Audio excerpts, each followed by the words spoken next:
இராணுவத்தில் இருக்கிற ஒருவர் தன்னுடைய உடலில் வெடிகுண்டுகளை கட்டிக்கொண்டு எதிரில் இருக்கிற பாகிஸ்தானுடைய டேங்கர் லாரிகளில் போய் விழுகிறார். தன்னோட உடலில் வெடிகுண்டை கட்டிக்கிட்டு 1965 பாகிஸ்தானுடைய டேங்கர் லாரிகள் இருக்கிறது அல்லவா, ஏற்கனவே வரிசையாக நிப்பாட்டி வைத்திருக்கிற டேங்கர் லாரிகளின் மீது போய் விழுகிறார். அவர்கள் நிறுத்தி வைத்திருந்த 12 டேங்கர்களில் 9 டேங்கர்களை தன் உடலில் மீது கட்டிக்கொண்ட வெடிகுண்டின் வீரியத்தால் வீழ்த்தினார். அவருடைய பெயர் வரலாறில் இடம் பிடிக்கவில்லை. ஆனால் இன்று வரை வாகா, இந்தியாவிற்கும் பாகிஸ்தானுக்கும் இடையே வாகா எல்லை என்ற ஒரு எல்லை இருக்கிறது.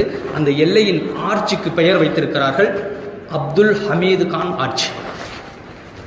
அப்துல் ஹமீது கான் ஆட்சி என்று அந்த ஆட்சிக்கு பெயர் வைத்திருக்கிறார்கள்.